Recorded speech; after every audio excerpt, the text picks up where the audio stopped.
Satu detik saja kita tidak ditolong oleh Allah, ambles kita ke bawah tanah sana. Satu detik saja kita tidak ditolong oleh Allah, jantung kita mandek. Oh, betul malaikat. Kita ini setiap detik perlu pertolongan Allah SWT. Bagaimana enggak ingat sama Allah?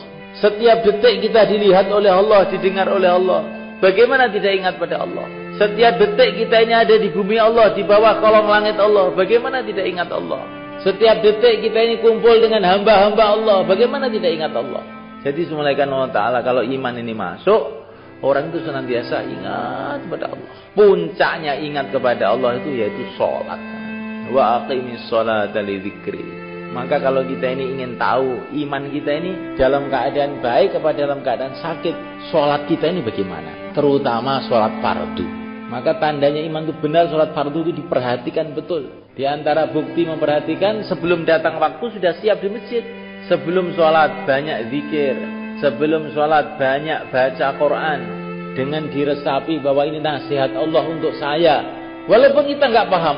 Kalau baca Quran itu rasakan ini suratnya Allah kepada saya, dibawa oleh Rasulullah. Maka nanti kita tambah khusyuk sholatnya. Tapi kalau kita ini baca Quran, hanya kita pikirkan bagaimana dapat 1 juz, 2 juz, 3 juz, nanti nggak akan ada peningkatan. Baca Quran ini suratnya Allah, dibawa oleh Rasulullah untuk saya. Walaupun nggak ngerti, kita akan nangis nanti sebelum baca Quran itu. Sebelum sholat banyak doa. Maka insya Allah nanti sholat kita meningkat. Kalau sholat kita meningkat, amalan-amalan yang lain meningkat semua. Seluruh para nabi, para rasul, setelah diajari iman oleh Allah, terus sholat. Diajari sholat. Innani anallahu la ilaha illa ana fa'budni wa aqimis sholata li dzikri. Nabi Musa diajari iman, la ilaha illallah, kemudian sholat. Maksudnya bagaimana? Yakinlah kamu kepada Allah, kemudian buat hubungan kepada Allah dengan sholat. Inilah bekal kehidupan yang paling penting. Yakini bahwa semua itu dari Allah, yang menentukan semua Allah, dan kita oleh Allah dikasih pintu untuk hubungan kepada Allah dengan sholat. Maka bagi orang yang paham, sholat itu penting sekali. Kita kalau ada masalah, lari sana, lari sini, lari sana, lari sini. Padahal Allah SWT membuka pintu rahmatnya sehari semalam 5 kali. Kita boleh menghadap, langsung disampaikan kepada Allah. Kok bingung itu gimana? Ini saking bodohnya kita. Kalau kita ini dapat fasilitas jadi presiden, kamu boleh menghadap ke presiden tiap hari 5 kali. Ada perlu apa kamu sampaikan. Kira-kira gembira apa enggak? Sudah beres masalah ini. Dan presidennya itu baik orangnya. Beres sudah. Anaknya, Pak, saya ini mau sekolah, tapi susah nih dari sekolahan ini gimana? Alah, nanti saya akan ketemu presiden, nak. Saya itu 5 kali sehari bisa ketemu dia kok. Nanti akan saya sampaikan. Nanti rektor-rektornya ditelepon, kamu masuk insya Allah. Ini orang yang imannya beda presiden seperti itu.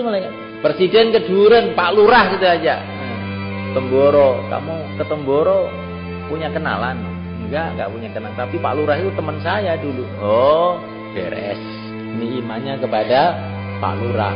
Kalau anak kecil, imannya pada ayahnya sama ibunya. Pergi ke pasar, enggak bawa duit. Ditanya sama temennya, mau kemana kamu? Ke pasar. Untuk apa? Beli baju. Punya duit? Enggak punya. Lah kok mau beli baju? Kan ada ayah. Nah, ini iman kepada ayah itu kayak begitu. Lah kalau orang imannya kepada Allah, negeri jauh, siap. Kamu punya duit? Enggak, tapi kan ada Allah. Ada Allah. Rasulullah dulu dakwah enggak dikasih bekal duit, tapi ya jalan terus. Dakwah bukan mesti harus ada duit, tapi duit itu harus untuk dakwah. Dakwah tidak perlu duit. Duit yang perlu dakwah itu biar jadi pahala. Kalau duit disimpan saja nanti dimakan rayap. Iya sebenarnya enggak ada gunanya. Duit itu ada gunanya kalau dikeluarkan. Kalau kamu simpan aja enggak ada gunanya. Lapar tetap lapar, haus tetap haus. Kalau sudah kamu keluarkan, beli nasi ya baru ada manfaat. Begitu juga orang sukanya nyimpen duit. Bodoh kamu itu. Duit itu dikeluarkan, jangan disimpan, nggak ada manfaatnya. Untuk bangun rumah bagus, lebih baik lagi untuk bangun surga. Sebelum kita menyesal, Kita mati, kita tinggal semua, sudah kita nggak bisa buat apa-apa. Nah, insyaallah malaikat